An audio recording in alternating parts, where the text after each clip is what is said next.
జాగ్రత్తగా వినాలి. ఎందుకంటే ఎవరు నిద్రపోవద్దు. ఎందుకంటే ఇక్కడ దేవుని ఆత్మ సంచరిస్తుంది. మనము సాతాను యొక్క పని ఏంటంటే నిద్రపోతాం. అందరూ వాక్యం చెప్తూ ఉన్నప్పుడు కొంచెం ఎక్కువ నిద్ర వస్తూ ఉంటుంది. మనం అప్పుడు ఇంకా జాగ్రత్తగా ఉండాలి. ఎందుకంటే అప్పుడు దైవజనులు దేవుని మాటలు చెప్తూ ఉన్నప్పుడు, మంచి మంచి మాటలు చెప్తూ ఉన్నప్పుడు, మన ఆత్మలో ఎదగాల్సిన మాటలప్పుడు మనం నిద్రపోతూ ఉంటాం. అప్పుడు దేవుని మాటలు మనం సాతాను దొరికిస్తూ ఉంటాడు. అందుకని అందరూ జాగ్రత్తగా వినాలి. అయ్యగారు సమయం ఇస్తున్నాను.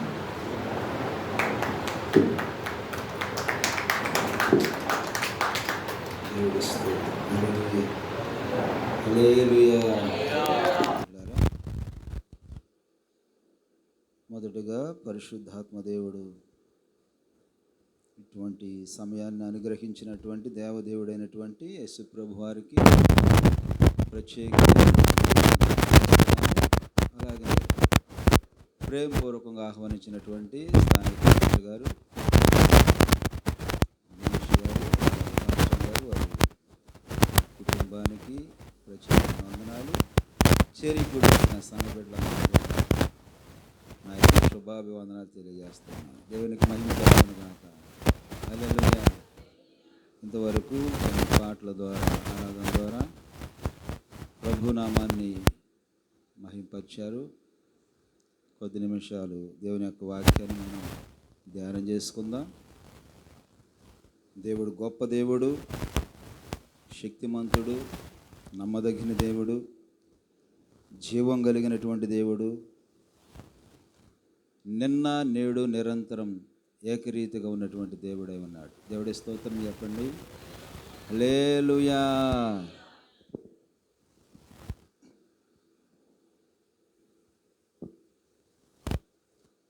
సమయం ఇప్పటికే చాలా సంకుచితంగా ఉంది కనుక దేవుని యొక్క వాక్యంలోనికి వెళ్దాం.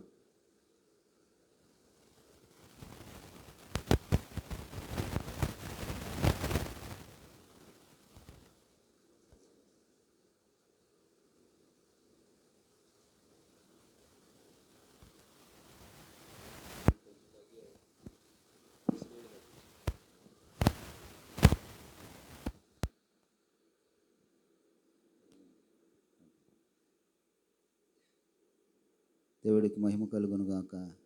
హల్లెలూయా. ఒక పల్లవి పాడుకొని ప్రభు నామాన్ని మహింపరుచుకుందాం. వాక్య భాగంలోనికి వెళ్ళే ముందుగా నిన్ను మాత్రమే నేను నమ్మానయ్యా, నీవు మాత్రమే నా ధైర్యం యేసయ్యా, నిన్ను మాత్రమే నే నమ్మానయ్యా, నీవు మాత్రమే నా ధైర్యం యేసయ్యా, నీ బాహుబలమే నడిపించెను నా స్థితులన్నిటినీ, నీ బాహుబలమే నడిపించెను నా స్థితులన్నిటినీ సరిచేయును. కృప చూపువాడవయ్యా నీ పిల్లలకు, కృప చూపువాడవయ్యా, కృప చూపువాడవయ్యా నీ పిల్లలకు, కృప చూపువాడవయ్యా, నిన్ను మాత్రమే నే నమ్మానయ్యా, నీవు మాత్రమే నా ధైర్యం యేసయ్యా. దేవుడి స్తోత్రం. హల్లెలూయా.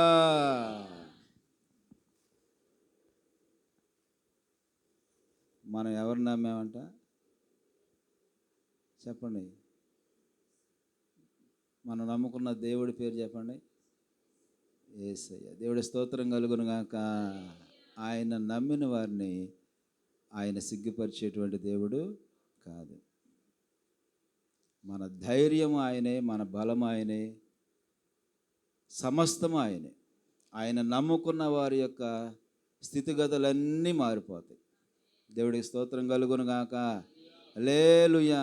ఆయన ఒక్క మాట సెలవిస్తే చాలు, సమస్తము మారిపోతూ ఉంటుంది. దేవుడికి స్తోత్రం. హల్లెలూయా. దేవుని యొక్క వాక్య భాగంలోనికి వెళ్దాం. ప్రత్యేకంగా తమ్ముడు దినేష్ అయ్య గారు చెప్పినటువంటి విషయం ఏంటంటే, బల్లారాధన కార్యక్రమం నిమిత్తమై ముందుగా సిద్ధపడు కూడికని ఏర్పాటు చేయడం జరిగింది. అయ్య గారు తప్పనిసరిగా మీరు రావాలంటే దేవుని యొక్క కృపను బట్టి మరి రావటం జరిగింది. దేవుడికి మహిమ కలుగును గాక. కొద్ది నిమిషాలు దేవుని యొక్క వాక్యాన్ని మనం ధ్యానం చేసుకుందాం.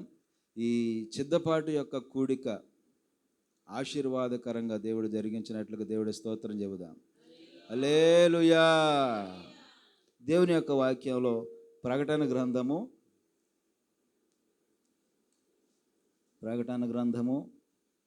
22వ అధ్యాయము 7వ వాక్యాన్ని చదువుకుందాం. ఇదిగో నేను త్వరగా వచ్చుచున్నాను. చాలు చాలు. దేవుడి స్తోత్రం చెప్పండి. హల్లెలూయా. చిన్న ప్రార్థన. మహోన్నతుడా, మహాపరిశుద్ధుడా, సర్వాధికారి, సర్వశక్తిమంతుడు అయిన మా దేవ, నీ ఘనమైన, శ్రేష్టమైన, ఉన్నతమైన, పరిశుద్ధమైనటువంటి నామమును బట్టి నిన్ను ఎంతగానో స్తుతిస్తున్నాం ప్రభువా. గత కాలమంతా మమ్మలను కాచి కాపాడి ఈ రోజంతా కూడా తండ్రి నాయన ఉదయం నుంచి ఇప్పుడు వరకు కాపాడి నీ సన్నిధిలో నిన్ను స్తుతించి గణపరిచే భాగ్యమును మా అందరికి అనుగ్రహించినందుకు స్తోత్రాలు. లేఖనములు మీవి, మాటలు మీవి, మేము మీ వారం. యేసయ్య, మీరు మాట్లాడితే మాకు ఆశీర్వాదం, మేము మాట్లాడుకుంటే ఏమీ ప్రయోజనం లేదు. వచ్చిన వారం వచ్చినట్లుగా మేము వెళ్ళకుండా నీ ఆశీర్వాదాలు మేము తీసుకొని వెళ్ళటానికి సహాయం చేయండి.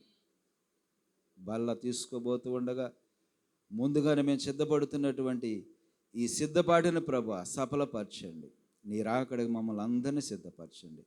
మీరే మహిమ పొందుకోమని యేసుక్రీస్తు పుణ్యనామములు అడిగి వేడుకొంచున్నాము తండ్రి.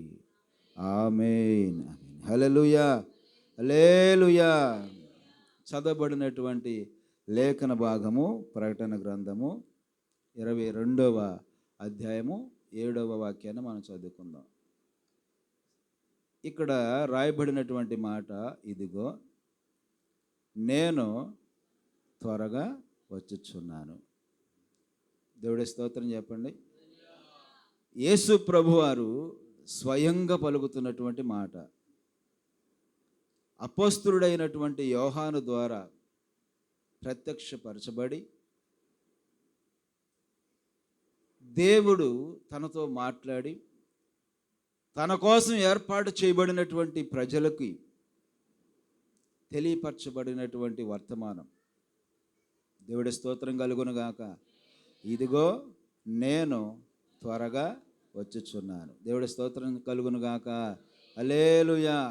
యేసు ప్రభువారు త్వరగా రానై ఉన్నాడు. ఇంతకుముందు ఒకసారి వచ్చారని తెలిసిన వాళ్ళు దేవుడి స్తోత్రం చెప్పండి. యేసు ప్రభువారు వచ్చారు. ఒకసారి వచ్చారండి. మన ఇంటికి వచ్చాడా? మీ ఇంటికి వచ్చాడా?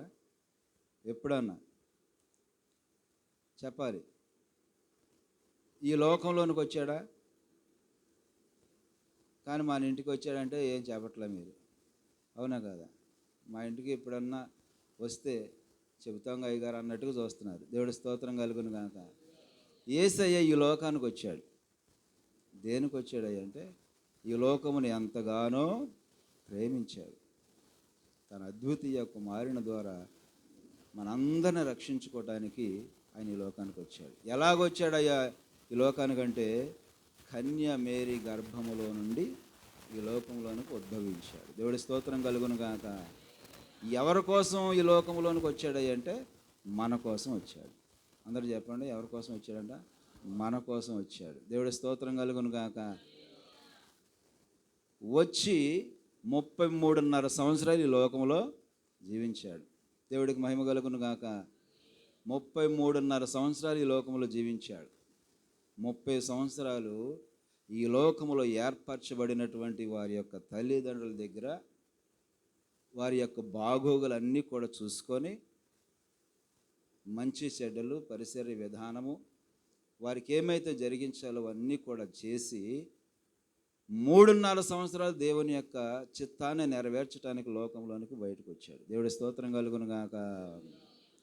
3.5 సంవత్సరాలు దేవుని యొక్క సువార్త ప్రకటించాడు. తండ్రి చిత్తాన్ని నెరవేర్చడానికి వచ్చిన యేసు ప్రభువారు ఏం చేశాడంటే 3.5 సంవత్సరముల తర్వాత దేవుని యొక్క సువార్త ప్రకటించి మన కోసం ఈ లోకంలో మన కోసం శ్రమలు పడి మన కోసం ప్రాణం పెట్టి మన కోసం చనిపోయి మన కోసం తిరిగి లేచి ఆయన పరలోకానికి వెళ్ళాడు. దేవుడికి మహిమ కలుగును గాక.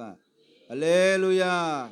పరదైసులో నుంచి పరలోకములో నుంచి మరల ఈ లోకంలోనికి రానై ఉన్నాడు. ఇప్పుడు చదవబడినటువంటి వాక్య భాగం అదే. ఇదిగో నేను త్వరగా వచ్చుచున్నాను. ఎంత చక్కని మాట చెబుతున్నాడు చూసారా. ఒకసారి వచ్చారు, అక్కడ ప్రశాంతత మనకు కనబడుతుంది. ఎవరి కోసం వచ్చాడన్నది దేవుని యొక్క వాక్యములు అనేకసార్లు మనం చదివాం. ఈ లోకంలో ఉన్నటువంటి ప్రజల కోసం వచ్చాడు, మన కోసం వచ్చాడని దేవుని యొక్క వాక్యం చెలవిస్తుంది. మరలా రానే ఉన్నాడు. అది ఎవరి కోసం రానే ఉన్నాడు? ఆయన వస్తుండగా మనం చేయాల్సినటువంటి కార్యాలు ఏంటి? ఆయన రానై ఉన్న దేవుడు గనుక ఆయన వచ్చేటప్పుడు పరిస్థితులు ఎలాగుంటాయో, ఆయన వచ్చిన తర్వాత ఈ రెండవ రాకళ్ళు వచ్చిన తర్వాత జరిగేటువంటి ఆ ప్రస్తావన ఎలాగుంటుందో మన దేవుని యొక్క వాక్యంలో చూద్దాం. దేవుడి స్తోత్రం కలుగును గాక. ఆయన మరలా రానే ఉన్నాడు. ఇదిగో, ఎప్పుడన్నా మీరు ఈ మాట పలికారా? ఇదిగో అని ఎవరికైనా ఏదైనా ఇచ్చారా? అటు తిరుగు నుంచున్నారు అనుకోండి, ఎవరైనా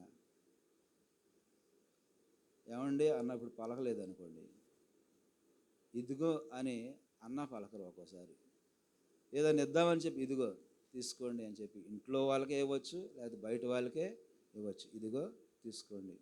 దేవుడు ఏమంటున్నాడంటే ఇదిగో నేను త్వరగా వచ్చుచున్నాను. దేవుడి స్తోత్రం కలుగును గాక. మన అంశం ఏంటంటే వస్త్రము. మన అంశం పేరేంటంటే వస్త్రము. యేసు ప్రభు వారు రానే ఉన్నాడు. ఆయన వచ్చేసరికి మనం ఉండాల్సినటువంటి పరిస్థితులు పద్ధతులు, మన జీవిత విధానంలో చేయాల్సినటువంటి కార్యాలు కొన్ని ఉన్నాయి. బైబిల్ గ్రంథంలో నుంచి త్వరగా కొద్ది నిమిషాలు త్వరగా ఒక 2-3 విషయాలు మాత్రమే మీకు తెలియజేయాలని ఆశపడుతున్నాను. దేవుడికి మహిమ కలుగును గాక. హల్లెలూయా. అదే ప్రకటన గ్రంథంలో మనం చూసినట్లయితే 3వ అధ్యాయము 20వ వాక్యాన్ని మనం చదువుదాం. ప్రకటన గ్రంథము, ఇదిగో తలుపునొద్ద నేను నిలిచి ఉండి తట్టుచున్నాను. ఎవడైనను నా స్వరము విని తలుపు తీసిన ఎడల నేను అతని యొద్దకి వచ్చి అతనితో నేనును నాతో కూడా అతడును భోజనము చేయుదము. నేను జయించి నా తండ్రితో కూడా ఆయన సింహాసనమందు కూర్చుండి ఉన్న ప్రకారము జయించు వానిని నాతో కూడా నా సింహాసనమునందు కూర్చుండనిచ్చెదను. సంఘములతో ఆత్మ చెప్పుచున్న మాట చెవుగలవాడు వినుగాక. దేవుడికి మహిమ కలుగునుగాక. దేవుడు రావటానికి ఇప్పుడు ఎక్కడున్నాడంట? ఇదిగో నేను త్వరగా వచ్చుచున్నాను అన్న తర్వాత ఇప్పుడు ఎక్కడున్నాడు? ఇక్కడ అన్నాడు ఆ మాట, ఇదిగో నేను త్వరగా వస్తున్నాను అన్నాడు. ఎక్కడో ఉంటారు, విజయవాడ ప్రాంతంలో ఉంటారు. మన బంధువులే కావచ్చు, రక్త సంబంధులే కావచ్చు, స్నేహితులే కావచ్చు. ఎక్కడ ఉన్నామని ఫోన్ చేస్తే ఇదిగో నేను పలానా చోట ఉన్నాను, వస్తున్నాను. ఇప్పుడు ఆల్రెడీ గేట్ దగ్గరికి వచ్చేసాడు, డోర్ కొడుతున్నాడు. దేవుడి స్తోత్రం. హల్లెలూయా. ఇప్పుడు యేసుప్రభు వారు ఎక్కడున్నారు? ఎక్కడో తండ్రి దగ్గర ఉన్నటువంటి యేసుప్రభు వారు ఇప్పుడు డోర్ దగ్గరికి వచ్చేసాడు. దేవుడి స్తోత్రం కలుగును గాక. డోరు ఓపెన్ చేయమని అడుగుతున్నాడు. అది ఓపెన్ చేసిన వారు ధన్యులుగా మార్చబడతారు. దేవుడి స్తోత్రం కలుగును గాక. ఆయన వస్తానన్న దేవుడు రాక మానడు. ఆయన చెప్పిన మాట నెరవేర్చక మానడు. ఆయన చేయాలనుకున్నటువంటి పని చేయక మానడు. కనుక మనం ఏం చేయాలంటే, ఆయన మాట ఇచ్చి తప్పే దేవుడు కాదు కాబట్టి మనం కూడా ఏం చేయాలంటే, ఆయన నమ్ముకున్నటువంటి మనము ఆయనతో మనం ఎలాగుంటామంటే, జయించిన తర్వాత ఆయనతో కూడా అక్కడ కూర్చుండబెట్టుకునేటువంటి పరిస్థితి ఉందని దేవుడు చెబుతున్నాడు. దేవుడి స్తోత్రం కలుగును గాక. అయితే మనం చేయాల్సినటువంటి పని ఏంటంటే, ఆయనతో పాటు మనము కూర్చోవాలంటే మనం కొన్ని పద్ధతులు, కార్యాలు, పరిస్థితులు, పనులు, పరిసర విధానాలు ఇవన్నీ కూడా మనం చేయాలి. దేవుడి స్తోత్రం కలుగును గాక. హల్లెలూయా. అలా చేస్తే దేవుడు మనల్ని దీవిస్తాడు. ఆయనతో పాటు వస్తానన్న దేవుడు వచ్చిన తర్వాత మనల్ని తీసుకుని వెళ్ళి ఆయనతో పాటు కూర్చుండబెట్టుకుంటాడు. దేవుడికి మహిమ కలుగును గాక. హల్లెలూయా. మొదటగా చూద్దాము యెషయా గ్రంథము. మనం చేయాల్సినటువంటి పనులు. ఆయన వస్తానన్నాడు కాబట్టి రావటానికి డోర్ దగ్గర ఉన్నాడు. మనం సిద్ధపడాలి. రేపు లేదు ఎల్లుండు బలారాధన మనం సిద్ధపడుతున్నాం. బాప్టిషన్ తీసుకున్న ప్రతి ఒక్కరూ బలలో పాల్గొవాలి. బాప్టిషన్ లేకోకుండా బల తీసుకోవటానికి కుదరదు. నమ్మి బాప్టిషన్ పొందిన వాళ్ళు రక్షించబడతారు, నమ్మని వారికి శిక్ష విధించబడని దేవుని యొక్క వాక్యం చలవిస్తుంది. కాబట్టి బల్ల తీసుకున్న వాళ్ళందరూ కూడా బాప్టిషన్ తీసుకొని ఆ బల్లారాధన కార్యక్రమంలో పాలు పొందాలి. ఆ పాలు పొందే పరిసర విధానంలో మనం చేయాల్సినటువంటి కొన్ని కార్యాలు మనం బైబిల్ గ్రంథంలో నుంచి వెతికితే కొన్ని విషయాలు మనకు కనబడుతూ ఉంటాయి. దేవుడి స్తోత్రం కలుగును గాక. యెషయా గ్రంథము 61వ అధ్యాయము 3వ వాక్యాన్ని చదువుదాం. సియోనులో దుఃఖించు వారికి ఉల్లాస వస్త్రములను ధరింపజేయుటకును, బూడిదకు ప్రతిగా పూదండమును, దుఃఖమునకు ప్రతిగా ఆనంద తైలమును, భారభరితమైన ఆత్మకు ప్రతిగా స్తుతి వస్త్రమును వారికిచ్చుటకును ఆయన నన్ను పంపి ఉన్నాడు. దేవుడి స్తోత్రం కలుగును గాక. యేసు ప్రభువారు రావటానికి గల కారణం ఏంటంటే, ఆయన యొక్క స్తుతి వస్త్రమును, ఉల్లాస వస్త్రమును ధరింప చేయడానికి ఆయన వచ్చి ఉన్నాడు. ఆ వస్త్రాన్ని మనం ధరించుకోవాలి. మనం ధరించుకునేటువంటి వస్త్రం మనం ఆనందిస్తున్నప్పుడు, సంతోషిస్తున్నప్పుడు పరిస్థితులు ఎలాగుంటాయో అంతకన్నా ఎక్కువగా మనం ఆ వస్త్రాన్ని ధరించుకునేటువంటి విధానం మనకు కనపడాలి. దేవుడి స్తోత్రం కలుగును గాక. భారభరితమైనటువంటి వస్త్రం తొలగిపోవాలి, ఆనంద వస్త్రము మనలోనికి రావాలి. దేవుడి స్తోత్రం. భారభరితమైనటువంటి వస్త్రం పోవాలి, ఆనందకరమైనటువంటి సంతోషకరమైనటువంటి వస్త్రాన్ని మనం ధరించుకోవాలి. దేవుడు అంటున్నాడు, ఆయన రావటానికి గల కారణం ఏంటంటే, ఉల్లాస వస్త్రమును, స్తుతి వస్త్రమును ఇవ్వటానికి, ధరింప చేయటానికి నేను వచ్చి ఉన్నాను అంటున్నాడు. దేవుడికి స్తోత్రం కలుగును గాక. ఆ వస్త్రము అనేది కొంతమందికి కొన్ని సందర్భాల్లో వస్త్రాలు లేకపోతే, అయ్యా నాకు ఒక వస్త్రం తీసుకొస్తావా, పండుగ వచ్చిందనుకో నాకు ఒక చీర తీసుకొస్తావా, చీర తీసుకురాకపోతే నేనేంటో మీకు చూపిస్తా. ఒక చోటు జరిగిన విషయం, నువ్వు గనక ఈ పండక్కి చీర తీసుకురాపోయావా నేనేంటో నీకు చూపిస్తాను అందంట ఒక ఆమె. అసలు ఏం చేసిద్దా అని చెప్పి ఆయన ఏం చేశాడంటే చీర తీసుకురాలేదంట. దేవుడికి మహిమ కలుగును గాక. చీర తీసుకురాపోయాలకే పండుగ వచ్చేసింది, ఆ చీర తీసుకురాలేదు. చీర ఎందుకు తీసుకురాలేదని చేయబట్టుకొని మెలేస్తే చెయ్యిరిగిపోయింది. ఎవరికండి? ఈలోపు ఒక పాస్టర్ గారు వాళ్ళ ఇంటికి వెళ్ళాడు. ఏంటమ్మా పరిస్థితులు ఏంటి ఎలాగుండి అని అడిగితే, వాళ్ళ అమ్మగారు చెబుతుందంట, అయ్యా మా కోళ్ళ గారు ఏడ్చుకుంటా, పరిస్థితి ఇదయ్యా, చీర ఒక అడిగారు, చీర తీసుకురానందుకు మా అబ్బాయి చెయ్యారు కొట్టి పుట్టింటికి వెళ్ళిపోయిందయ్యా అని. ఏమైపోయింది ఇప్పుడు? ఆ ఇంట్లో సంతోషం లేదు, ఉల్లాసం లేదు, ఆనందం లేదు, ఆహ్లాదం లేదు.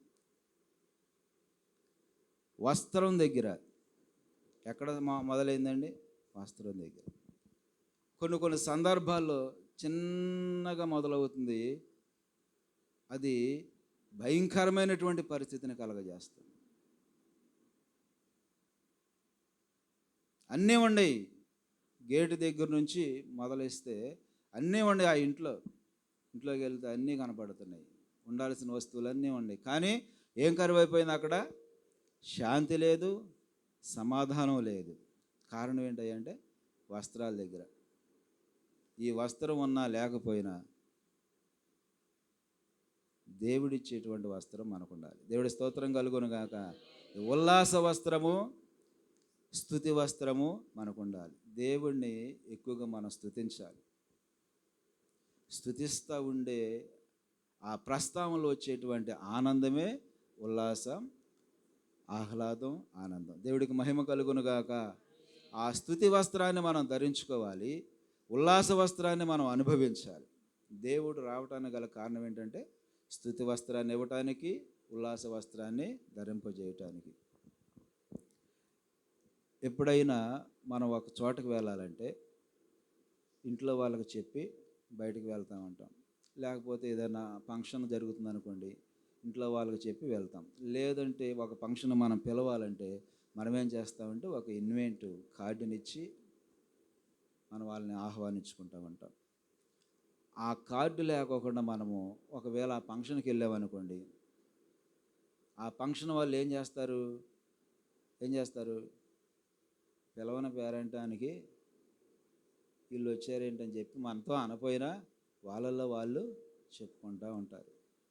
అవునా కాదా? ఒక పెళ్ళికి వెళ్ళాలన్నా, ఏదైనా కార్యక్రమానికి వెళ్ళాలన్నా వాళ్ళు చెప్పినప్పుడు వెళ్ళటం ధర్మం. దేవుడి స్తోత్రం కలుగును గాక. ప్రియ దేవుని బిడ్డలారా, మనం అర్థం చేసుకోవాలి, దేవుడు రానే ఉన్నాడు. ఆయన రావటానికి, ఆయన వచ్చే పరిస్థితులు చాలా విషయాలు ఉన్నాయి. సమయం కొద్దిగా ఉంది.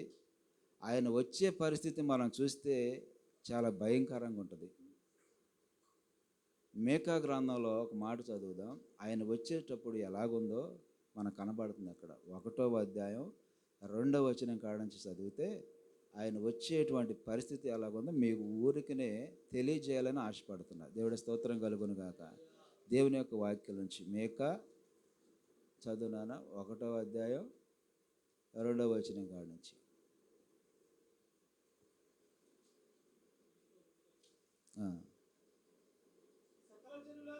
సకల జనులారా ఆలకించుడి, భూమి నీవును నీలో ఉన్న సమస్తమును చెవియొగ్గి వినుడి. ప్రభువగు యెహోవా మీ మీద సాక్ష్యం పలకబోచున్నాడు. ఎవరంట సాక్ష్యం పలికేది? యెహోవా దేవుడు సాక్ష్యం పలకబోతున్నాడు మన మీద. సమస్త జనులారా ఆలకించండి. ఈ భూమి మీద ఉన్నటువంటి ప్రతి ఒక్కరూ చెబుతున్నటువంటి మాట. భూమి అంటే ఎవరు? మనమే. దేవుడి స్తోత్రం కలుగును గాక. ఈ భూమి అంటే భూమి మీద ఉన్న ప్రజలందరితో చెప్పే మాట. ఎక్కడి నుంచి వచ్చాం మనం? ఎక్కడి నుంచి వచ్చామండి? మట్టిలో నుంచి వచ్చాం. మట్టి తీసుకొని బొమ్మను చేస్తే ఆయన అని జీవవాయువును ఊదితే మనం ఇక్కడ జీవిస్తున్నాం. కొంతకాలమే ఇక్కడ ఉంటాం. మహా అయితే ఒక 70-80 సంవత్సరాలు. మరలా ఉంది 1000 సంవత్సరాల పరిపాలన ఉంది. ఆ 1000 సంవత్సరాల పరిపాలన కొరకే మనం ఏం చేయాలంటే సిద్ధపాటు కలిగి ఉండాలి. దేవుడు ఏం చెబుతున్నాడు, వాక్యం ఏం చెబుతుంది, బోధ ఏం చెబుతుంది, సేవకులు ఏం చెబుతున్నారు, దాన్ని బట్టి మనం నడుచుకుంటూ వెళ్తూ ఉండాలి. దేవుడి స్తోత్రం కలుగును గాక. చదువు 3వ వచనం. ఇదిగో యెహోవా తన స్థలము విడిచి బయలుదేరుచున్నాడు. ఆయన దిగి భూమి యొక్క ఉన్నత స్థలముల మీద నడవబోచున్నాడు. అక్కడ ఎక్కడంట ఆయన నడిచేది? చదువునా ఎక్కడంట? ఆయన నడవగా ఆయన ఎక్కడ నడుస్తున్నాడంట? ఆయన ఎక్కడ స్థలాన్ని విడుస్తున్నాడంట? ఏ స్థలాన్ని విడిచిపెట్టి వస్తున్నాడు మరలా? అంతకుముందు ఒకసారి వచ్చేసారు, బాగానే ఉంది, ప్రశాంతంగా ఉంది. కన్యమేరీ గర్భమును జన్మించగానే యేసయ్య పుట్టుక అని చెప్పి మనం పాటలు పాడేసాం, చాలా సంతోషంగా దేవుడిని గణపరిచాం. పుట్టినరోజు కార్యక్రమాలు చేసుకుంటాం, మనం కూడా పుట్టినరోజు చేసుకుంటూ ఉంటాం, సంతోషంగా గడిచిపోతూ ఉంటుంది.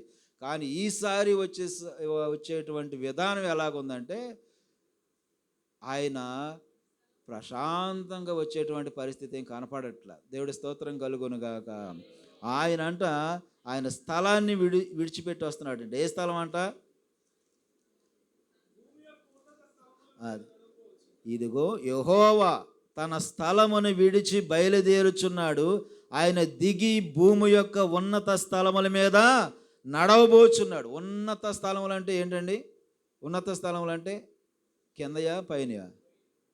పైనయాగా. ఉన్నత స్థలం, ఎవ్వరు నడవనంత ఎత్తులో ఆయన నడుచుకుంటూ వస్తాడు. దేవుడి స్తోత్రం కలుగును గాక. ఆయన ఉన్నత స్థలముల మీద నడుచుకుంటూ వస్తాడు. కొండలు, లోయలు, సముద్రాలు, మేఘాలు, వాటిలన్నిటి పైన నడుచుకుంటూ వస్తున్నాడు. ఎక్కడో ఉన్నత స్థలం అంటే సూర్య చంద్ర నక్షత్రాల కన్నా పైన ఆయన నడుచుకుంటూ వస్తాడు. అదే ఉన్నతమైనటువంటి స్థలం. సూర్యుడి దగ్గరికి, చంద్రుడి దగ్గరికి మనుషులు వెళ్ళటానికి ప్రయత్నాలు చేశారు, వెళ్ళి వచ్చేసారు. ఇక సూర్యుడి దగ్గరికి ఎవరు వెళ్ళల. ఆ సూర్య చంద్ర నక్షత్రాల కన్నా కూడా పైన ఉన్నటువంటి దేవుడు, మన దేవుడు ఆ ఉన్నత స్థలాల మీద నడుచుకుంటూ వస్తాడు. ఎంత దూరం అండి? ఇక్కడికి అక్కడికి ఎంత దూరం అండి? ఆలోచన చేయండి. ఎంతో దూరం. అయినా కూడా అక్కడ జరిగే పరిస్థితి ఏంటో ఒక్కసారి కింద వచ్చిన చదువుదాం. దేవుడి స్తోత్రం కలుగును గాక. ఆయన నడువుగా అగ్నికి మైనము కరుగునట్లు పర్వతములు కరిగిపోవును, లోయలు విడిపోవును, వాటం మీద పోసిన నీరు పారినట్లు అవి కరిగి పారును. అర్థమవుతుందండి దేవుని యొక్క వాక్యం? అర్థమవుతుంది అన్న వాళ్ళు దేవుడి స్తోత్రం చెప్పండి. హల్లెలూయా. చాలా సంతోషంగా ఉంది. యేసు ప్రభు వారు ఉన్నత స్థలముల మీద నడుస్తూ ఉంటే, ఎక్కడో చాలా దూరంలో ఉన్నాడు కదా, ఈ కొండలు, లోయలు, భూమి అంతా కూడా కరిగిపోతుందంట ఆయన అక్కడ నడుస్తుంటే.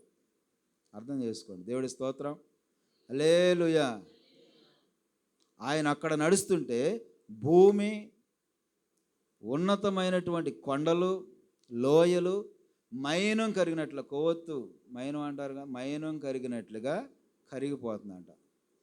పెద్ద పెద్ద కొండలన్నీ కూడా కరిగి అవన్నీ కూడా పారి ఈ భూమి మీదకి ఇట్లాగా వచ్చేస్తా ఉంటే మనం బ్రతుకుతామా? కష్టం కాదు. చిన్న గాలి వచ్చినా, తుఫాను వచ్చినా, వడగాలి వచ్చినా తట్టుకోలేము. భయంతో కృంగిపోతూ ఉంటాం. అదేం చేసిద్ది, ఏ ప్రాణాలు తీసిద్దని చెప్పి భయపడతా ఉంటాం. దేవుడి స్తోత్రం కలుగును గాక. కానీ యేసయ్య వచ్చేటువంటి ఆ రాకడ సమయంలో కొండలు, లోయలు మైనం కరిగినట్లుగా కరిగి అవన్నీ కూడా పారుతూ వస్తున్నాయంట. ఆయన రాకడ ఇప్పుడు ఎలాగుంది చెప్పాలి. ఆయన రాకడ ఎలాగుంది? చాలా భయంకరంగా ఉంది. యేసుప్రభు వారు ఒకసారి వచ్చేసారు. ఎప్పుడు వచ్చారు? నేను అడిగినప్పుడు చెప్పాలి. మీరు ఎప్పుడు వచ్చారు? అంతకుముందు ఎప్పుడు వచ్చారు అమ్మా? ఎప్పుడు వచ్చారు? అంతకుముందు ఎప్పుడు వచ్చారు?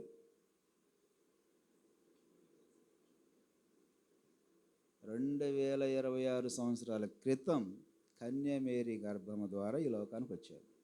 గుర్తుపెట్టుకోండి. ఇప్పుడు ప్రార్థన అయిపోయిన తర్వాత బయటికి వెళ్ళిన తర్వాత ఏం నేర్చుకొని వచ్చారు అని ఎవరైనా అడిగారు అనుకో, 2 మాటలని చెప్పాలి వాళ్ళకి. యేసుప్రభు వారు 2026 సంవత్సరాల క్రితం ఈ లోకానికి వచ్చారు. ఎవరి ద్వారా వచ్చారు?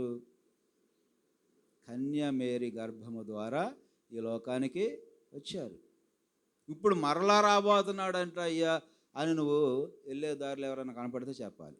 దేవుడి స్తోత్రం, హల్లెలూయా. అదే దేవుని సువార్త ప్రకటించడం. మరలా రానే ఉన్నాడు. ఈసారి కన్యమేరీ గర్భం ద్వారా ఈ లోకంలోనికి రావట్లా.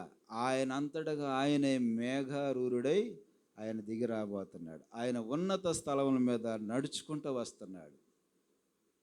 ఈ లోకంలో ఉన్నప్పుడు కొంతకాలం మనతో పాటు సహవాసం చేసి నడిచి, ఆ సముద్రం మీద నడిచి, కొండల మీద నడిచి, ప్రార్థనలు చేసి, పరిచర్య చేసి, వారికి చేయాల్సినటువంటి కార్యాలన్నీ కూడా చేసేసి ఆయన వెళ్ళిపోయాడు. ఈసారి వచ్చే ఆ పరిస్థితి ఎలాగుంటుందంటే, ఉన్నత స్థలముల మీద నడుచుకుంటూ వచ్చి, ఆయన ఏం ఆజ్ఞాపించట్లా, ఏం సెలవివ్వట్లా, ఫలాంది చేయండి అంట్లా. ఆయన వస్తుంటేనే కొండలు లోయలు కరిగిపోతున్నాయి. దేవుడికి మహిమ కలుగును గాక. మరి దీన్ని బట్టి మనం ఏం చేయాలి? కొండలు లోయలు అన్నీ కరిగిపోయే పరిస్థితులు ఉన్నాయి కాబట్టి మనం ఏం చేయాలండి? నమ్మి బాప్టిషన్ తీసుకొని రక్షించబడాలి. దేవుడి స్తోత్రం కలుగును గాక. దేవుణ్ణి స్తుతించాలి, దేవుణ్ణి మహింపరచాలి. ఆయన వస్త్రాన్ని, ఉల్లాస వస్త్రాన్ని, స్తుతి వస్త్రాన్ని మనం ధరించుకోవాలి. దేవుడికి మహిమ కలుగును గాక. ఏదన్నా పెళ్ళికి వెళ్ళినప్పుడు, ఆ పెళ్ళిలో భోజనం చేయడానికి వెళ్ళినప్పుడు ఈ వ్యక్తి ఎవరో ఇటు వాళ్ళు చూస్తూ ఉంటారు, ఇటు ఇంకొకళ్ళు చూస్తూ ఉంటారు. ఇరుపక్ష కుటుంబాలు గమనిస్తూ ఉంటారు.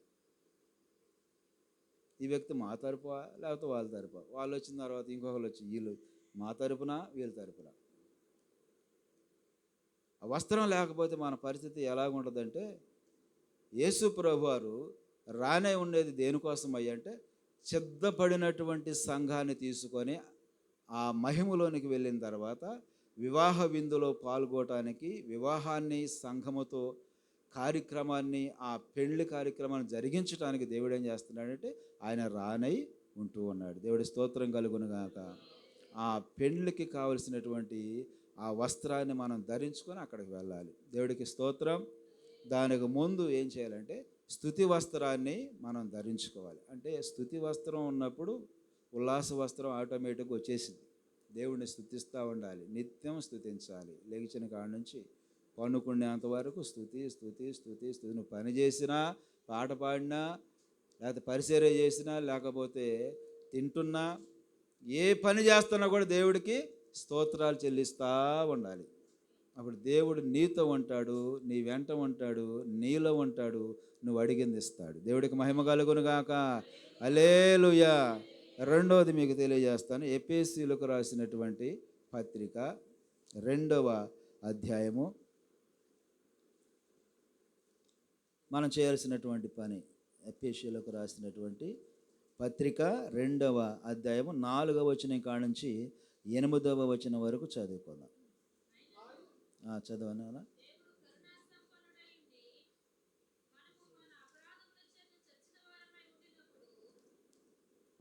అమ్మా 2వ అధ్యాయము చదువునాను. అయినను దేవుడు కరుణా సంపన్నుడై ఉండి మనము మన అపరాధముల చేతను చచ్చిన వారమై ఉండినప్పుడు సైతము మన ఎడల చూపిన తన మహా ప్రేమ చేత మనలను క్రీస్తుతో కూడా మనలను బ్రతికించెను. కృపచేత మీరు రక్షించబడి ఉన్నారు. క్రీస్తు యేసు చేత చేసినటువంటి ఉపకారము ద్వారా అత్యధికమైన తన కృప మహదైశ్వర్యమును రాబోవు యుగములో కనపరుచు నిమిత్తమును క్రీస్తు యేసునందు మనలను ఆయనతో కూడా లేపి పరలోకమందు ఆయనతో కూడా కూర్చుండబెట్టెను. మీరు విశ్వాసము ద్వారా కృపచేతనే రక్షించబడి ఉన్నారు. ఇది మీ వలన కలిగినది కాదు, దేవుని వరమే. అది క్రియల వలన కలిగినది కాదు గనుక ఎవడను అతిశయపడ వీలు లేదు. మరియు వాటి యందు మనము నడుచుకొనవలనని దేవుడు ముందుగా సిద్ధపరిచిన సత్క్రియలు చేయుటకై మనము క్రీస్తు యేసునందు సృష్టించబడిన వారమై ఆయన చేసిన పని అయి ఉన్నాము. దేవుడి స్తోత్రం కలుగునుగాక. హల్లెలూయా. మనందరం కూడా రక్షించబడటానికి గల కారణం, బాప్టిషన్ తీసుకోవటానికి గల కారణం, ఈ వస్త్రాన్ని ధరించుకోవటానికి గల కారణం, రెండవ కారణం ఏంటంటే మనము ఆయన సిద్ధపరిచినటువంటి సత్క్రియలు చేసుకుంటూ వెళ్ళాలి. అర్థమైందండి? సత్క్రియ అంటే చెప్పాలి, మీరే చెప్పాలి. అది కూడా నేనేం చెప్పమంటారా? మంచి క్రియలు. ఇప్పుడు రక్షించబడిన వారు ఎవరి చేత రక్షించబడ్డా మనం? నేను రక్షణ పొందాను, నా గొప్పతనం కాదు, నా అతిశయం కాదు, కేవలము దేవుని యొక్క కృపచేతనే మీరు రక్షించబడిన వారే ఉన్నారు. కాబట్టి మీరు సిద్ధపరిచినటువంటి సత్క్రియలను, ఆయన సిద్ధపరిచినటువంటి, ఆయన చెప్పిన కార్యాలు, ఆయన పద్ధతులు, పరిసర విధానాలు అవన్నీ కూడా మీరు చేస్తే ఆయన రాజ్యములో ఉంటారని ఆయన దేవుని యొక్క వాక్యం సెలవిస్తుంది. దేవుడి స్తోత్రం కలుగును గాక. నేను రక్షణ పొందడానికి గల కారణం ఏంటో ఒక మాట మీకు చెబుతాను. నేను రక్షణ పొందడానికి గల కారణం, అంతకుముందు నేను ఎలా ఉండేవాడిని అంటే మహాకోపిష్టితనంగా, ఎవరు చెప్పినా కూడా విననటువంటి పరిస్థితి కలిగి జీవించేవాడిని. కదిలించి గొడవ పెట్టుకొని వాళ్ళని కొట్టి అవసరమైతే నేను 4 దెబ్బలు తిని ఇంటికి వెళ్ళేవాడిని. అది నా పరిస్థితి. ఎవరు నన్ను గొడవ ఉండదు, అక్కడ నేనే కదిలించేవాడిని. అంటే ఆ హోందాతనం ఎలా వచ్చింది అంటే రక్షణ లేకపోవడం ద్వారా వచ్చింది. ఎవరి మాట వినేవాడిని కాదు. డ్రింకు, చుట్ట, బీడి, సిగరెట్, పనికి వీళ్ళొస్తే స్నేహితులను తీసుకోవటం, తాగటం, తిరగటం, వాళ్ళకి పోయించటం, ఇంటికాడ 10 రూపాయలు ఇచ్చి అన్నం కూర దాంట్లోనే వండి నువ్వు అప్పచెప్పాలని చెప్పి ఇచ్చేసి వండా డబ్బులన్నీ జీతం అంతా కూడా ఒక్క రోజులోనే అయిపోయింది. నెలంతా చేసిన శాలరీ ఒక్క రోజులోనే వాళ్ళందరూ కూడా నాకు చెప్పేవాళ్ళు కాదు. కొంచెం దాచుకో, ఇది కరెక్ట్ కాదు అని చెప్పేవాళ్ళు కాదు. మనుషులను నమ్ముకుంటే మన పరిస్థితి ఏమైపోతుందో దీన్ని బట్టి మీకు అర్థమైపోతా ఉంటుంది. దేవుడి స్తోత్రం కలుగును కాక. నా పరిస్థితి చాలా భయంకరంగా తారుమారు అయిపోయింది. ఈ రోజున ఇక్కడ నిలబడ్డానంటే కారణం దేవుడి కృపచేత, అలాగే నా భార్య చేసినటువంటి ప్రార్థన చేత. దేవుడి స్తోత్రం. హల్లెలూయా. నేను ఆమెను చేసుకున్న తర్వాత కూడా ఆమె ప్రార్థనకి చాటు మాటికి వెళ్తున్నా కూడా తిట్టడం, కొట్టడం, హల్లెలూయా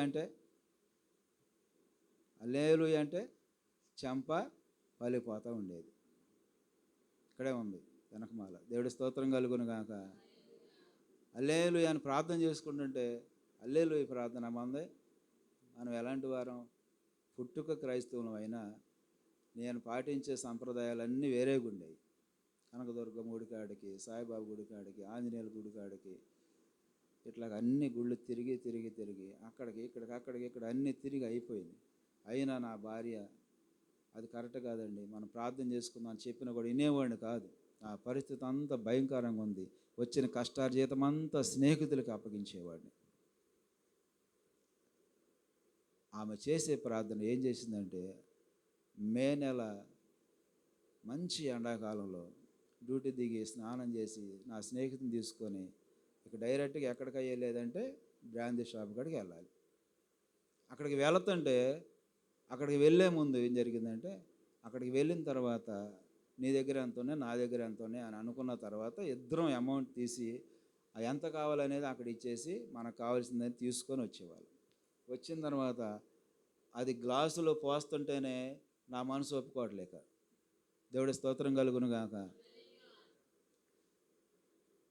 నాకు వద్దురా అన్న. ఏమైందిరా అన్నాడు. ఈ రోజు నుంచి నేను మందు తాగాను. అది పోసేటప్పుడు తీసుకున్నాం, డబ్బులు ఇచ్చాం, బాగానే ఉంది. మరలా అదే సీసాలో నింపి ఎవరికైనా ఇవ్వండి అని చెప్పి ఇద్దరం కూడా, నా మాట కూడా అతను విన్నాడు. గుడికి వెళ్దాము, ఇటు నుంచి ఇట్టే చర్చి కాడికి వెళ్దాం, అయ్యగారి దగ్గరికి వెళ్దాం, ప్రార్థన చేయించుకుందాం అని చెప్పి ఆ చర్చి దగ్గరికి వెళ్ళి ప్రార్థన చేయించుకోవడానికి వెళ్ళిపోయాం. ఈ సీసాలో గ్లాసులో ముందు మళ్ళీ సీసాలో పోసి బిగించి ఆయనకిచ్చి, అమౌంట్ ఇస్తే ఇవ్వండి, లేకపోతే లేదు అని తిరిగి వాళ్ళకి ఇచ్చాం. ఎవరైనా ఉండారా ఇలాంటి వాళ్ళు? తీసుకున్న సీసా మరలా రిటర్న్ ఇచ్చి ఒకసారి తాగేద్దాం అనుకునే వాళ్ళే తప్ప, ఒక్కసారి అనుకున్నది మరలా 10 సార్లు అయింది. కారణం ఏంటంటే నా గొప్పతనం కాదు, నా అతిశయం కాదు, లేకపోతే నాకున్నటువంటి ఆ పరిస్థితిని బట్టి నేను రక్షణ పొందల. ఇప్పుడు అక్కడ చదివిన వాక్యం అదే, మీ ఇష్టం వచ్చినట్టు రక్షణ పొందల, దేవుని కృపచేత మీరు రక్షించబడి ఉన్నారు.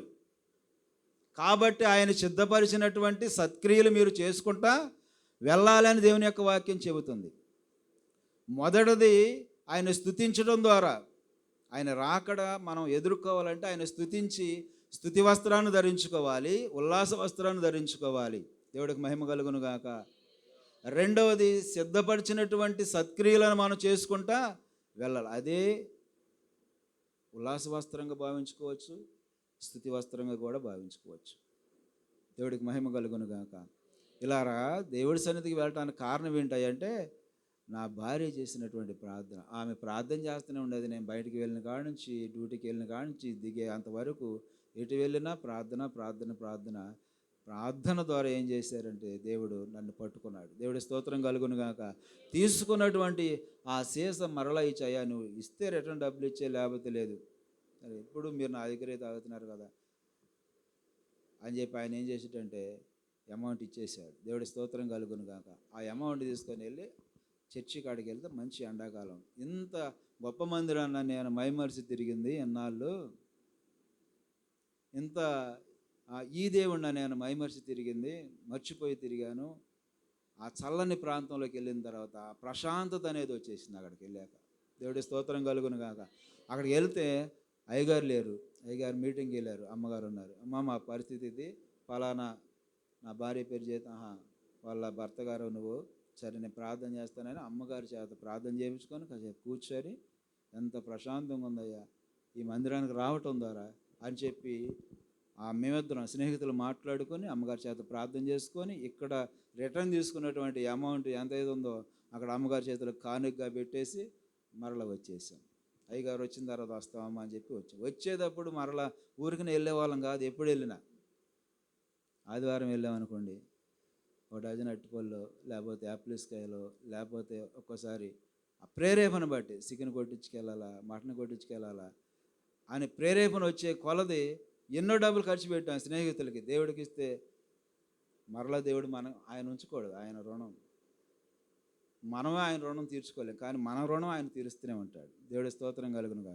అట్లాగా అయ్యగారితో పాటు కూడా వెళ్ళినా కూడా మేము ఏం చేసేవాళ్ళం అంటే ఇలాగా కొంత వాళ్ళకి ఇలాగ తీసుకుని వెళ్తూ ఉండేవాళ్ళం. దాంతో ఎందుకు చెబుతున్నాను అంటే మన అతిశయం అనేది ఏది కూడా లేదు. మన గౌరవాన్ని బట్టి దేవుడు రక్షణ ఇవ్వాల, మన మంచితనం బట్టి రక్షణ ఇవ్వాల, లేకపోతే మనకు ఉన్నటువంటి ఆ యొక్క పేరు ప్రత్యక్షతలను బట్టి రక్షణ ఇవ్వాల. ఆయన కృపచేత మనకి రక్షణ ఇచ్చాడు. కారణం ఏంటంటే ఆ రక్షణ మనకు దొరకాలంటే ప్రార్థన అనేది ఉండాలి. ఇప్పుడు మీరు రక్షించబడిన వారు ఏం చేయాలంటే భర్త కొరకు, పిల్లల కొరకు, కుటుంబం కొరకు, సంఘం కొరకు ప్రార్థన చేస్తూ ఉండాలి. ఆ ప్రార్థన ఫలితం దేవుడు కొన్నాళ్ళకి మీరు అనుకున్నటువంటి కార్యాన్ని మీ జీవితంలో నెరవేరుస్తాడు. దేవుడి స్తోత్రం కలుగునుగాక. హల్లెలూయా. సత్క్రియలు చేయాలి. నెరవేర్చబడాలంటే మంచి కార్యాలు చేసుకుంటూ వెళ్ళాలి. ఒక చోట వాక్యం ఉంది, తీతుకు అనేటువంటి పత్రికలో మనం చూస్తే 2వ అధ్యాయం అనుకుంటా 12వ వచనం, 1-12 చదువురాను ఒకసారి.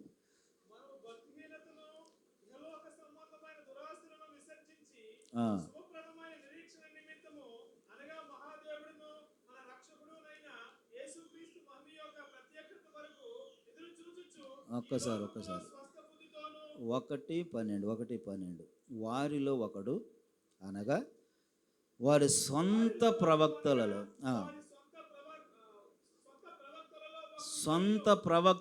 ఒకడు ఇట్లా నేను కేత్రియులు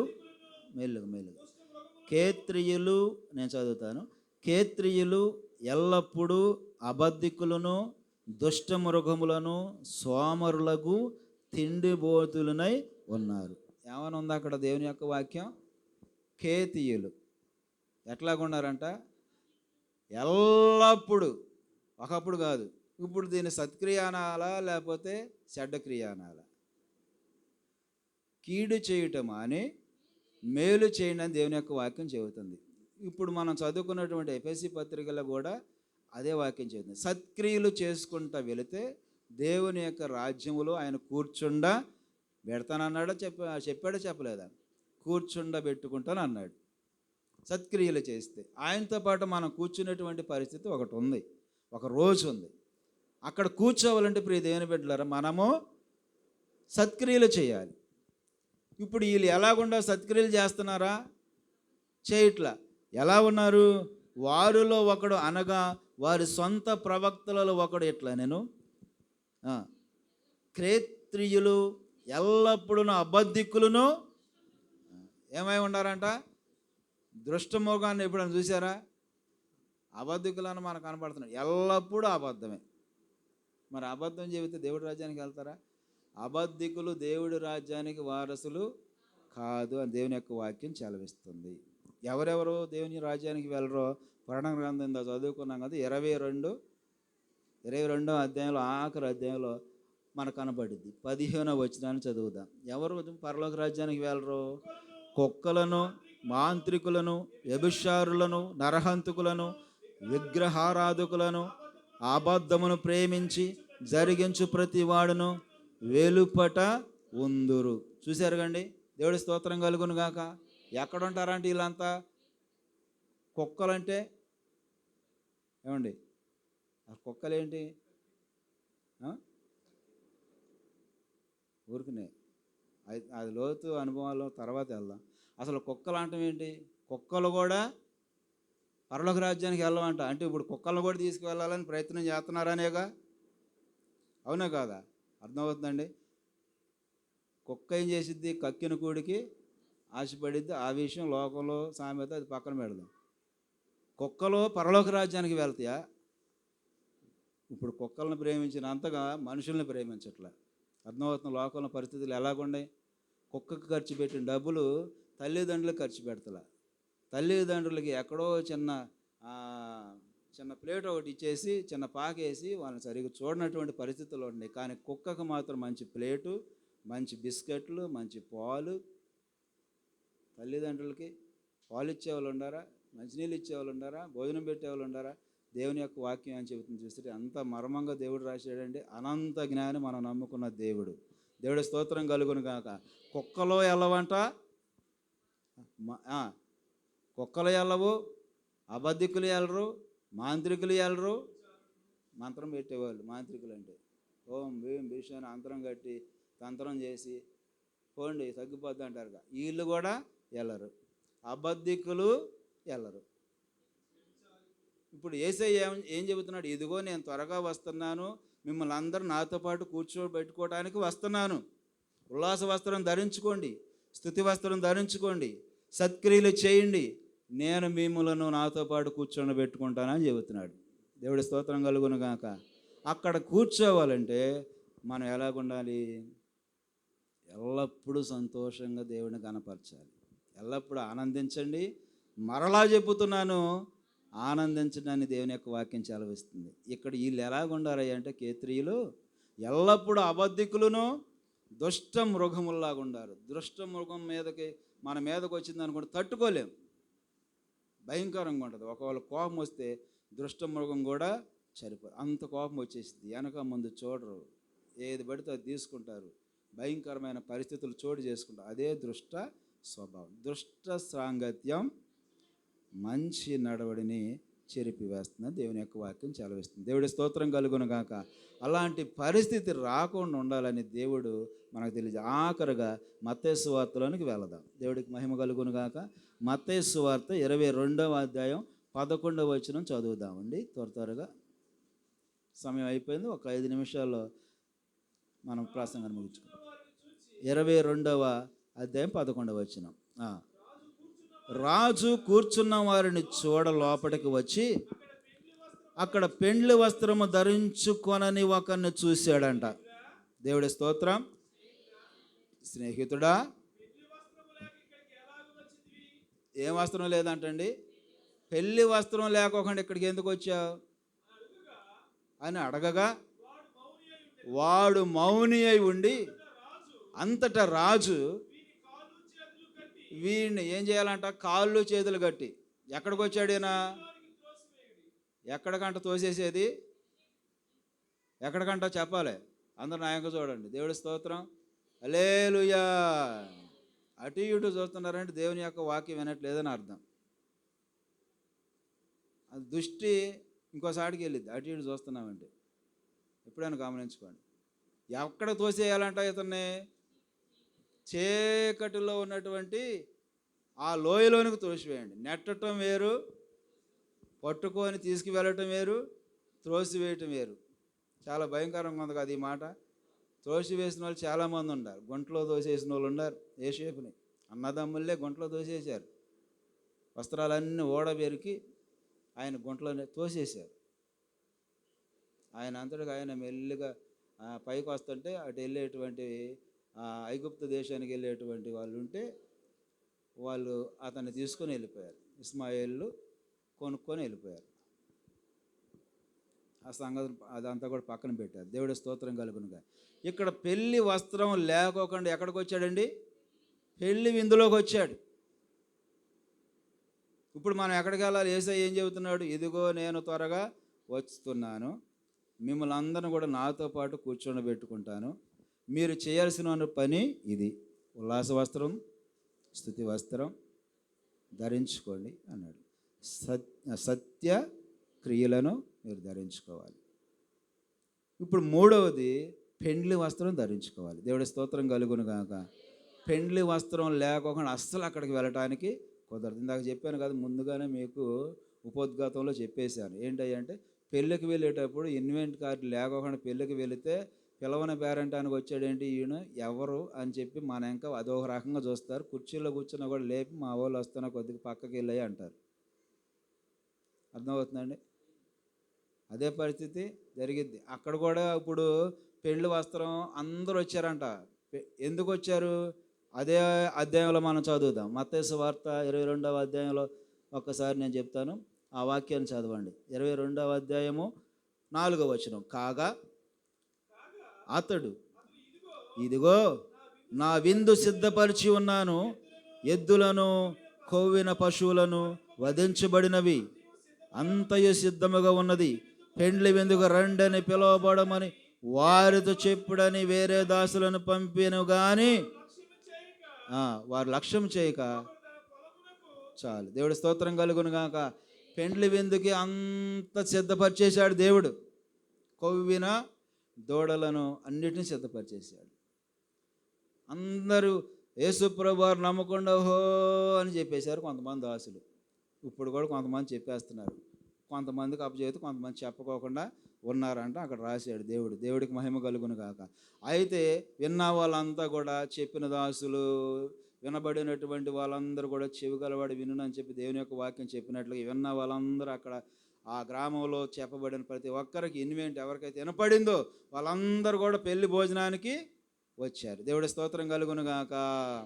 పెళ్లి భోజనానికి వచ్చిన తర్వాత ఇందాక నేను చెప్పాను కదా, పెళ్లి ఎవరైతే జరిపించుకుంటున్నారో ఆ యజమానులు పరీక్షించినట్లుగా యేసు ప్రభువారు అందరిని పరీక్షిస్తూ ఉన్నాడు. భోజనం చేస్తుంటే ఆ పెండ్లి విందులు సిద్ధపరిచిన భోజనం రెడీగా ఉంది. సిద్ధపరిచిన సత్క్రియలు మీరు రెడీగా ఉండి అవి చేయాలి. సిద్ధపరిచిన భోజనం రెడీగా ఉంది, అది తినాలి. సిద్ధపరిచిన స్తుతి వస్త్రాలు, ఉల్లాస వస్త్రాలు, మహిమ వస్త్రాలు వీటిని ధరించుకోవాలి. దేవుడి స్తోత్రం కలుగును గాక. ఆఖరిగా పెళ్లి వస్త్రాన్ని కూడా మనము ధరించుకోవాలి. దేవుడికి స్తోత్రం. పెండ్లి వస్త్రం లేకోకుండా ఒక ఆయన వచ్చేసాడు చొరబడి. అలా వీళ్ళందరూ వెళ్తుంటే నేను కూడా వచ్చేస్తానని చెప్పి వాళ్ళతో పాటు మెల్లి వెళ్ళిపోయి భోజనం చేసేద్దాం, అబ్బా బాగుంది, వాసన మంచిగా వస్తుంది, పలావు జాంట్లు గీంట్లు అన్నీ ఉండే, కొవ్విన ఎద్దంటే ఇంతంత ఉంది ముక్క, 2 ముక్కలు తింటే చాలా అనుకున్నాడే. మొత్తానికి వాళ్ళతో పాటు వెళ్ళిపోయాడండి. తిందామని చెప్పి ప్లేట్లో భోజనం పెట్టారు. ఈలోపు రాజుగారు వచ్చేసారు. రాజుగారు అంటే ఎవరు? యేసురాజు. యేసురాజుగా వస్తున్నాడు, భూలోకమంతా తెలుసుకుంటారు. ఇప్పుడు మనకు తెలియపోయినా ఆయన వచ్చేటువంటి రాకడ ఇందాక ఎలాగుందంట, మైనం కరిగినట్లుగా కొండలు లోయలు అన్నీ కరుగుతున్నప్పుడు యేసురాజు వస్తున్నాడు అందరూ తెలిసిపోద్ది. దేవుడి స్తోత్రం కలుగును గాక. ఇప్పుడు మైకులు చిన్న చిన్న మైకులు పెట్టి చెప్తున్నాం, లేకపోతే టీవీల ద్వారా వస్తున్నాయి, లేకపోతే మీటింగుల ద్వారా మనకు వినపడుతుంది. అంతేగాని ఈసారి ఆయన వచ్చేటప్పుడు ఉన్నతమైన స్థలాల మీద నడుచుకుంటూ వస్తుంటే అందరు బెత్తరపోయి కళ్ళు గుడ్లు పెద్దవి చేసి చూస్తూ ఉంటారు. వీటి నుంచి మైనం కరిగినట్లుగా కొండలు లోయలు అన్నీ కరిగి మన మీదకి వస్తూ ఉంటాయి. అయ్యా నన్ను కాపాడంటే ఎవరు కాపాడతారు? ఇప్పుడు దాకా చెప్పినటువంటి కాపాడండి, రక్షించండి, రక్షణ పొందండి, బాప్టిజం తీసుకోండి, బల్లారాధనలో పాల్గొండి, ఇవన్నీ చెప్పినప్పుడు విని పాటించిన కార్యాలు అప్పటికప్పుడు జరగాలంటే కష్టం కదా. ఆయన వచ్చేసరికి మనం రెడీగా ఉండాలి. సిద్ధపరిచింది మనం అనుగ్రహించి పాటించి నడుచుకుంటూ ఉండాలి. దేవుడి స్తోత్రం కలుగును గాక. ఇక ఆయన వచ్చిన తర్వాత నేను మిమ్మల్ని తీసుకెళ్తాను అనడం, తర్వాత నేను మీతో వస్తానయ్యా అన్నా కూడా కుదరదు. ఆయన రాకముందే మనం రెడీ అయ్యాలి, సిద్ధపడి ఉండాలి. దేవుడి స్తోత్రం కలుగును గాక. నాకు తెలిసినటువంటి అనుభవంలో నేను చెప్పే ప్రతి చోట ఈ మాట చెబుతాను. ఆయన వచ్చిన తర్వాత ఏమీ ప్రయోజనం లేదు. ఆయన రాకముందే మనము రెడీ అయ్యి సిద్ధపరిచినటువంటి ఆహారం కోసం, సిద్ధపరిచినటువంటి సత్క్రియల కోసం, సిద్ధపరిచినటువంటి వస్త్రాల కోసం మనం రెడీగా ఉండాలని నేను అనేక చోట్ల తెలియజేస్తూ ఉంటాను. దేవుడికి మహిమ కలుగును గాక.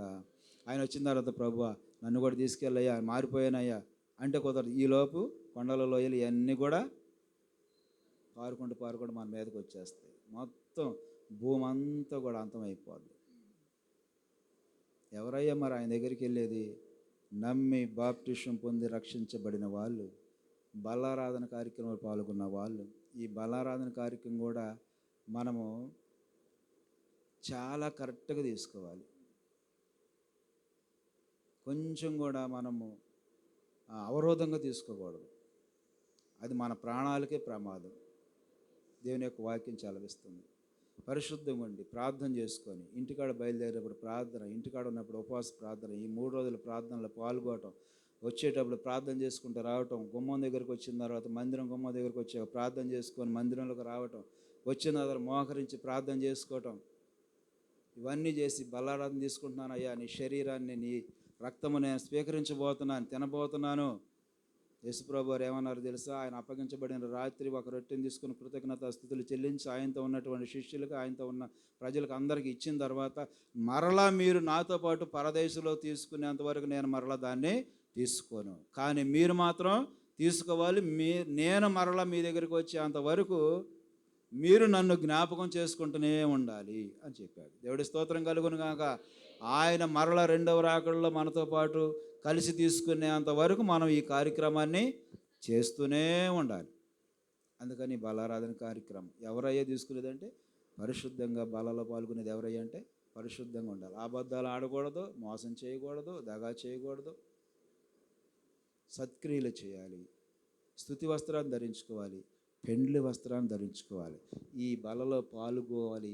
బలలో పాల్గొన్న తర్వాత పరదేశంలో ఆయనతో పాటు మనలను కూర్చోబెట్టుకునేటువంటి అవకాశం ఉంటుంది. చాలా విషయాలు ఉన్నాయి. బలలో పాల్గొనే వాళ్ళు ఒక విషయాన్ని మీకు తెలియజేయాలని ఆశపడుతున్నారు. దేవుడి స్తోత్రం కలుగును గాక. దానికి ముందు ఈయన ఏం చేశారంట? వాడిని మౌనియే ఉన్నాడంట. యేసుప్రభు వారు వచ్చి ఈ వ్యక్తి ఎవరు, ఈ వ్యక్తి ఎవరు, ఈ వ్యక్తి ఎవరు అన్ని పరీక్షించి చూస్తూ ఉంటుంటే ఈ వ్యక్తి దగ్గర స్తుతి వస్త్రం లేదు, ఉల్లాస వస్త్రం లేదు, పెండ్లి వస్త్రం లేదు, సత్క్రియలు లేవు, అంతా మోసమే. ఏమండి ఆలోచించండి. అన్నీ మోస కార్యక్రమాలే. కాబట్టి ఈయన ఏమైపోయాడంట? మౌనంగా ఉన్నాడంట. ప్లేట్లో భోజనం రెడీగా ఉంది, భోజనం తినాలిగా, తినటానికి అర్హత కనపడట్లా. తినే ముందు ఆయన వచ్చేసాడు. మనం ఏమంటామంటే తినేవాడిని తినేయండిరా, ఎందుకు లేపటం అంటారు. కానీ యేసయ్య అసలు ఆ పెళ్ళి విందులోనికి వచ్చిన వ్యక్తిని ఏం చెప్పాడయ్యా? వీడు కాళ్ళు చేతులు కట్టి, ఇక జాలి దయ లేదండి, జాలి దయ లేదు. అంతకుముందు జాలి దయ. ఆయన వచ్చిన తర్వాత పెండ్లి కార్యక్రమం సిద్ధపరిచిన తర్వాత సంఘముతో ఆయనతో వివాహ కార్యక్రమం జరుగుతున్నటువంటి సమయంలో జాలి దయ లేదు. ఎవరి పట్ల జాలంటే నమ్మి బాప్టిజం పొంది రక్షించబడిన వారిని ఆయనతో పాటు కూర్చుండబెట్టుకుంటాడు. ఆయన కుడి ప్రక్కన కూర్చోబెట్టుకుంటాడు. దేవుడి స్తోత్రం కలుగును గాక. వస్త్రం లేకోకుండా, ప్రార్థన లేకోకుండా, అనుభవం లేకుండా, పరిచర్య లేకోకుండా, దేవుని సహవాసం లేకోకుండా, బల్లారాధన లేకోకుండా, ప్రేమ లేకోకుండా, ప్రార్థన లేకోకుండా, ఆత్మలు రక్షించకుండా, సువార్త చెప్పుకోకుండా, ఇవన్నీ చేసిన వారిని ఏం చేస్తారంటే కాళ్ళు చేతులు కట్టి వెలుపటిలో ఉన్నటువంటి చీకటి అగాధంలోనికి త్రోసివేయండి అన్న. ఇక్కడ పట్టుకున్నారు, కాళ్ళు చేతులు కట్టి తీసుకెళ్ళి, అయ్యా నన్ను పడేయొద్దు, నేను రక్షణ పొందుతా, మారు మనసు పొందు. No never. అయిపోయింది సమయం, అయిపోయింది. ఇక ఆ సమయం, నీకు ఇచ్చిన సమయం అయిపోయింది. ఎంతోమంది సువార్త చెప్పారు, ఎంతోమంది సేవకులు చెప్పారు, ఎంతోమంది దేవుని మాటలు చెప్పారు, రక్షణ పొంది అని చెప్పినా నువ్వు వినలేదు. కాబట్టి నీ పని ఇదే. ఇక అక్కడ మొహమాటం లేదు. ఇక కాళ్ళు చేతులు కట్టి తోసివేయండి అన్నారు. దేవుడి స్తోత్రం కలుగును గాక. కొద్ది సంఘమే మాది కూడా. దేవుని యొక్క కృపను బట్టి ఆ కొద్ది సంఘం అందరూ బాప్టిషాలు పొందిన వాళ్ళే ఉన్నారు. దేవుడి స్తోత్రం కలుగును గాక. బాప్టిషం అనేది చాలా ఒక 100 కేజీల బరువు మన మీద పెట్టే పరిస్థితి ఏమీ కాదు. బాప్టిషన్ తీసుకున్నా మన పనులు మనం చేసుకుంటూ ఉండొచ్చు, అన్ని కార్యక్రమాలకు వెళ్ళొచ్చు. కానీ దేవుని యొక్క వాక్యం ఏం చెబుతుంది? అబద్ధాలు ఆడొద్దు, మోసం చేయొద్దు, ఏదైతే చేయొద్దు అంటుందో, ఏది చేయమంటుందో అది చేసుకుంటూ, చేయకోకుండా ఉంటూ వెళ్ళటమే దేవుణ్ణి స్తుతించడం. దేవుడి స్తోత్రం కలుగును గాక. ఆ వ్యక్తి మౌని అయి ఉండి ఆయన ఎంక చూసినప్పుడు మౌనంగా ఉన్నాడు. అంతటా రాజు వీని కాళ్ళు చేతులు కట్టి వెలుబడి చీకటి గదిలోనికి త్రోసివేయండి. అక్కడ ఏముందో మనకు తెలియాలిగా. ఏముందండి అక్కడ? ఏడుపును, పండ్లు కొరకటం. ఏముంది? ఏడుపును పండ్లు కొరుకుటయు ఉండునని పరిచారకులతో చెప్పాను. దేవుడి స్తోత్రం కలుగును గాక. హల్లెలూయా. హల్లెలూయా చెప్పటం కొంచెం తగ్గింది. వెళ్ళొస్తామయ్యా అన్నట్టుగా ఉంది. హల్లెలూయా అంటే వెళ్ళొస్తామయ్యా అన్నట్టుగా చెబుతున్నారు. దేవుడి స్తోత్రం కలుగును గాక. దేవుని వాక్యం అంటే నాకు ఇచ్చిన సమయం కూడా దాటిపోయింది. కానీ టైం అనేది పాటించాలి. మనం మొదలుపెట్టిందే లేటు, మనం వచ్చిందే లేటు. దేవుని యొక్క వాక్యాన్ని ఎంత తింటే అంత ఆరోగ్యం దేవుడు ఇస్తాడు. దేవుడి స్తోత్రం కలుగును గాక. హల్లెలూయా. కనుక ప్రియ దేవుని బిడ్డలారా, దయచేసి మనం ఏం చేయాలంటే బాప్టిషన్ తీసుకోకపోతే బాప్టిషన్ పొందుదాం. ఒకవేళ తీసుకుంటే దేవుని యొక్క వాక్యాలు బోధ ఏం చెబుతుందో దాని ప్రకారం మనం నడుచుకుందాం. అట్లా నడుచుకున్నటువంటి వ్యక్తులు ఒకళ్ళు ఉన్నారు. వాళ్ళు చూపించి నేను ప్రార్థన చేస్తాను. అపోస్తుల కార్యములు ఒక్క మాట, సమయం కూడా అయిపోయింది. అపోస్తుల కార్యములు 2వ అధ్యాయము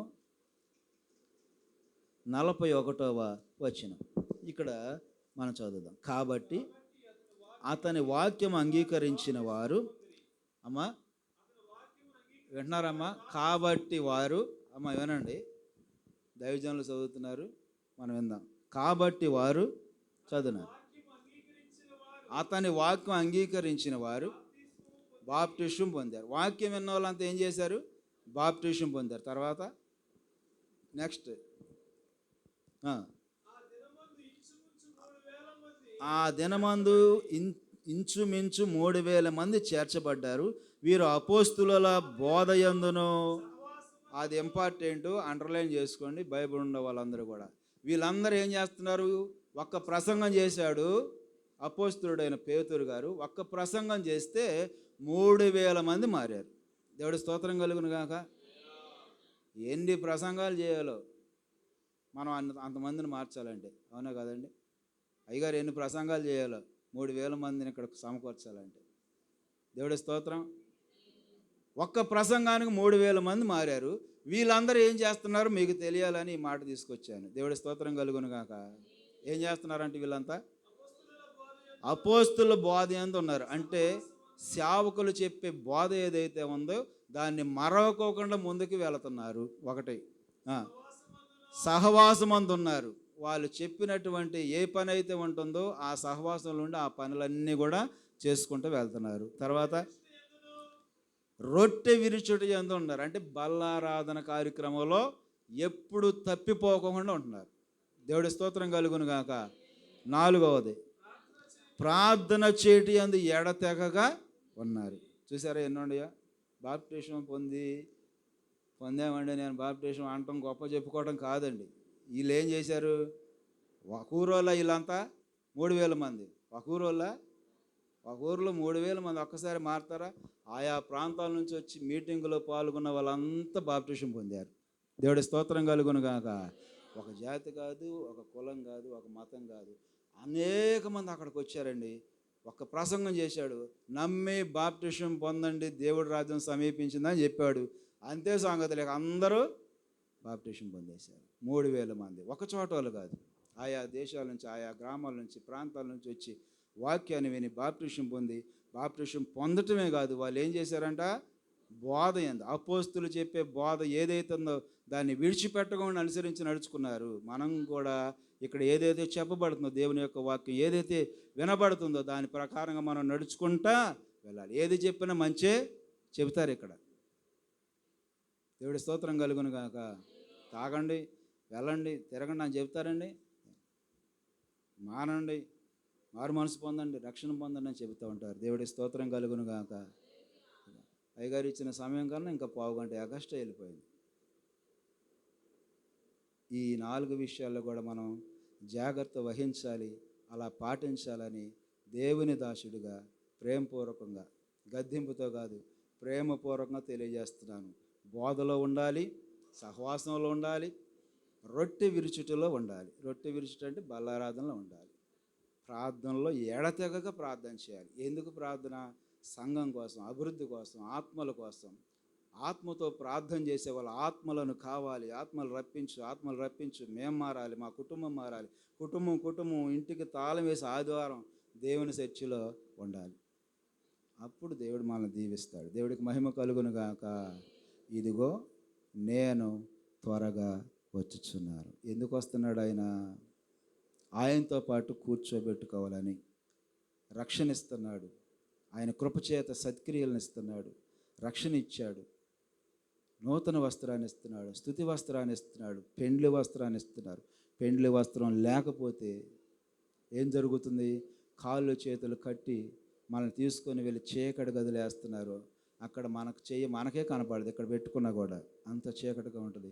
ఆ భయంకరమైన పరిస్థితి ఎలాగుంటుంది? పండ్లు కొరుకుటం, ఏముందంట, ఏడవటం, అబ్బా అని చెప్పి ఏడవటం, పండ్లు కొరుక్కోవటం. ఏమి కాపాడే వాళ్ళు ఒక్కళ్ళు కూడా ఉండరు. ఆ పరిస్థితి రాకోకుండా ఈ పరిస్థితిలో ఎదగాలి. ఏ పరిస్థితి?